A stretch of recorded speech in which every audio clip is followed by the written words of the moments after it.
The House just passing the bill to fund the government through September 30th, the end of the government's fiscal year. Looks like the bill officially has more than enough votes to pass. Actually, we're getting the vote count now. 309 in favor of the bill, 118 against, and ironically, a lot of those no votes are Republicans. The package does not defund Planned Parenthood or does it fund the wall per se, but it does include a lot more military spending. Congressman Andy Harris, Republican, and a medical doctor, by the way, so he can tell us about the health care bill, joins me now on this vote. Congressman, how many Republicans voted against it? Well, there were a lot of Republicans like myself who just felt that we didn't do enough to control spending in this bill. And so let me just make it clear. Yeah. Sorry, Congressman, but you voted against the bill, correct? That's right. You know, this was negotiated on a bipartisan basis, so it's not unexpected that you have Democrats and Republicans voting for it, and Democrats and Republicans voting against it. Okay, we're looking at the bill now. We can see what I think it's 158. 142 Democrats. People are changing their votes right now. It looks like 170 votes. Oh, no, this is something else. I'm sorry. Forgive me. This is an amendment to the rules. What is it specifically about the funding measure that bothered you most?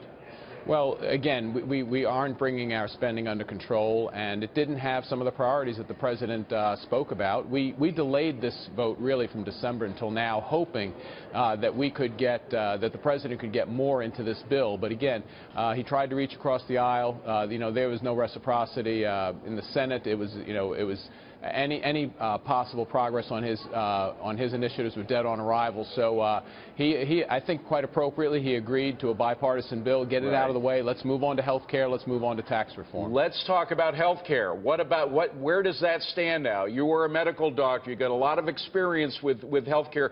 Does it satisfy all of the reasons that you initially were against the idea now?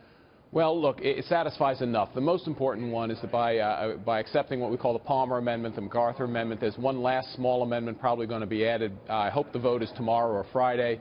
What it'll do is it'll make sure that the cost for premiums for the average person come way down, a little bit next year, and then a lot more once all the policies are in place. Now, and that's what Americans need. They need rate relief. The system still has a very heavy hand of the government in it. This is only the beginning of a process, is it not? I mean, it's not just this bill that's going to change everything with Obamacare. There are going to be many other steps to follow, correct?